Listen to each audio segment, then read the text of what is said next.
हरे कृष्णा। मेरी तरफ से आप सभी लोगों को राधे राधे और सावन महीने की आप सभी लोगों को ढेर सारी शुभकामनाएं। और जैसे कि आप सभी लोगों को पता है कि हम पढ़ रहे हैं चैतन्य चरितामृत आदि लीला भाग 1 और हमने इसके काफ़ी सारे व्लॉग्स बनाए हैं। अगर आप देखना चाहें तो, अगर आप न्यू सब्सक्राइबर है और अगर आप देखना चाहते हैं तो मेरे प्लेलिस्ट में आपको सारे व्लॉग्स मिल जाएंगे चैतन्य चरितामृत का। तो हम आगे बढ़ते हैं और हम पढ़ रहे हैं गुरु वर्ग। गुरु वर्ग में हम पढ़ रहे हैं 44वां श्लोक। हम शुरू करेंगे 44, 45 और 46 श्लोक पढ़ेंगे हम इस वाले व्लॉग में। तो व्लॉग शुरू करने से पहले अगर आपने चैनल को सब्सक्राइब नहीं किया है तो सब्सक्राइब कर लीजिएगा, लाइक करना मत भूलिएगा और शेयर जरूर कर दीजिएगा। तो व्लॉग शुरू करते हैं कि बताया गया है, यद्यपि अमार गुरु चैतन्य दास तथापि जानिए आमी तोहार प्रकाश।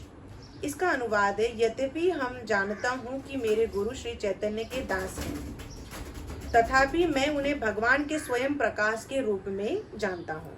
इसका तात्पर्य है, हर जीव मूलतः पूर्ण पुरुषोत्तम भगवान का दास है और गुरु भी उनका दास होता है। फिर भी गुरु भगवान की प्रत्यक्ष अभिव्यक्ति होता है। इस दृढ़ विश्वास के सहारे शिष्य कृष्ण भावनामृत में प्रगति कर सकता है। गुरु कृष्ण से अभिन्न है क्योंकि वह कृष्ण के प्राकट्य है। नित्यानंद प्रभु आदि गुरु हैं जो कृष्ण के प्रथम प्रत्यक्ष प्रकाश या विस्तार रूपी साक्षात बलराम हैं। वे भगवान कृष्ण को उनकी लीलाओं में सहायता करते हैं और वे भगवान के सेवक हैं। हर जीव सनातन रूप से कृष्ण चैतन्य का दास है, अतएव गुरु भी चैतन्य महाप्रभु के दास हैं। अतिरिक्त अन्य कुछ भी नहीं हो सकता। गुरु का सनातन कर्म यह है कि वह शिष्यों को सेवा भाव का प्रशिक्षण देकर भगवत सेवा का विस्तार करें। गुरु कभी भी अपने आप को भगवान के रूप में प्रस्तुत नहीं करता, वह तो भगवान का प्रतिनिधि माना जाता है। प्रामाणिक शास्त्रों में व्यक्ति को भगवान होने का दावा करना वर्जित है, किंतु प्रामाणिक गुरु भगवान का सर्वाधिक आज्ञाकारी एवं विश्वस्त दास होता है, अतएव उसका सम्मान कृष्ण के समान ही होना चाहिए। यहाँ गुरु की व्याख्या हो रही है क्योंकि हम गुरु वर्ग पढ़ रहे हैं, तो इसमें हमें बताया जा रहा है कि अगर कोई गुरु अपने आप को भगवान की लीलाओं को घोषित करता है या अपने आप को भगवान मानता है तो ये वर्जित है हमारे शास्त्र में। लेकिन अगर कोई गुरु आपको कृष्ण भावनामृत में आगे लेके जाता है, प्रगति करवाता है, तो समझिए वो कृष्ण के दास हैं और हमारा कर्तव्य ये होता है कि हम उनकी आज्ञा का पालन करें। हमने ये पढ़ा 44वां श्लोक। 45वां श्लोक इस तरीके से है, गुरु कृष्ण रूप हन शास्त्रेर प्रमाणे गुरु रूपे कृष्ण कृपा करेन भक्त गणे। इसका अनुवाद है, समस्त प्रमाणिक शास्त्रों के सुविचारित मत के अनुसार गुरु कृष्ण से अभिन्न होता है। भगवान कृष्ण गुरु के रूप में भक्तों का उद्धार करते हैं। तात्पर्य यह है, शिष्य का गुरु से संबंध वैसा ही होता है जैसा कि भगवान के साथ उसका संबंध। गुरु अपने आप को सदैव भगवान का सबसे विनीत दास कहकर प्रस्तुत करता है, किंतु शिष्य को चाहिए कि वह उसको भगवान के व्यक्तित्व प्रतिनिधि के रूप में देखें, क्योंकि गुरु का सम्मान हमारे शास्त्रों में भगवान की जगह पे रखा गया है, तो हमें इस चीज का ध्यान रखना है। 44, 45। अब हम पढ़ते हैं 46वां श्लोक। 46 में ऐसा है, आचार्यम माम विजानीयानान वमनेत करहिचित न मतेर्य बुद्ध्यांसुवेत सर्वदेव मयो गुरुः। इसका अनुवाद है, आचार्य को मेरा ही स्वरूप समझना चाहिए और किसी भी तरह से उसका अपमान नहीं करना चाहिए। इस सामान्य व्यक्ति मानकर उससे ईर्ष्या नहीं करनी चाहिए, क्योंकि वे समस्त देवताओं के प्रतिनिधि होते हैं। यहाँ आचार्य यानी कि गुरु की बात की जा रही है। तो इसका तात्पर्य हम पढ़ते हैं, गुरु अपने शिष्यों द्वारा दी जाने वाली सुविधाओं का भोक्ता नहीं है, वह तो माता पिता के तुल्य होता है। जिस प्रकार बच्चा माता पिता की सावधानी पूर्वक की देखरेख के बिना बड़ा नहीं हो सकता, उसी तरह गुरु की देखरेख के बिना कोई दिव्य सेवा के स्तर तक ऊपर नहीं उठ सकता। इसीलिए मैंने इसके पहले वाले में भी गुरु दो, दीक्षा गुरु और शिक्षा गुरु, इन दो के बारे में मैंने आपको बताया था। अगर आपने नहीं देखा तो वो ब्लॉग आप देख लीजिएगा। आज नहीं तो कल हम सबको गुरु दीक्षा लेनी ही है, जैसे कि इसमें कहा गया है दिव्य सेवा के स्तर तक हम ऊपर नहीं उठ सकते हैं। इसमें एक और चीज है, गुरु शिष्यों का भार अपने ऊपर लेता है, गुण से गुण वैदिक ज्ञान की शिक्षा देता है। छोटी से छोटी और बड़ी से बड़ी ज्ञान की शिक्षा गुरु हमें देते हैं और उनको दूसरा जन्म देता है। जब हम भगवान की सेवा में आते हैं, दीक्षा लेके कृष्ण जब भावनामृत में पहुंच जाते हैं, समझिए हमारा दूसरा जन्म हो जाता है। तो वो हमें दूसरा जन्म देते हैं, क्योंकि हम इस जन्म में भौतिक सुविधाओं और ये दुख तकलीफ के जीवन में जी रहे हैं। और जब हमारी दीक्षा हो जाती है और हम भगवान को पूर्ण तरह उनकी सेवा में लग जाते हैं, तो हमारा वो नया जीवन होता है जो हमें गुरु द्वारा मिलता है। आध्यात्मिक विज्ञान के अध्ययन के लिए शिष्य को दीक्षा देना उपनीति कहलाता है, जिसका अर्थ है वह संस्कार जो शिष्य को गुरु के समीप लाता है। जो गुरु के समीप नहीं लाया जाता उसको जनेऊ नहीं दिया जा सकता और इसलिए वह शूद्र कहलाता है।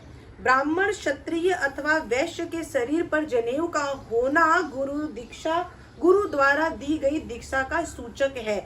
यदि इसे मात्र उच्च कुल में जन्म होने के दंभ का प्रदर्शन करने के लिए धारण किया जाता है तो वह व्यर्थ है। इसका मतलब है कि अगर आप किसी वैश्य या फिर ब्राह्मण, क्षत्रिय अथवा किसी वैश्य को अगर आप जनेऊ अगर उन्होंने धारण किया है तो इसका मतलब उनके गुरु द्वारा दी गई है। लेकिन अगर कहते हैं कि उच्च कोटि के लोग, जैसे कि बहुत लोगों में ब्राह्मण लोग ही पहनते, कुछ लोगों में क्षत्रिय लोग भी पहनते, लेकिन अगर आप उसका नियम पालन नहीं करते हैं तो वो सिर्फ और सिर्फ व्यर्थ है, मतलब दिखावा है। उसका कोई मतलब नहीं होता है आपका जनेऊ धारण करने का, जब तक आप उस जनेऊ के महत्व को नहीं समझते हैं और उसके नियम का पालन नहीं करते। गुरु का धर्म है कि वह शिष्य को जनेऊ संस्कार के साथ दीक्षा दे। इस संस्कार अर्थात शुद्धि क्रिया के पश्चात गुरु वास्तव में शिष्यों को वेदों की शिक्षा देना प्रारंभ करता है।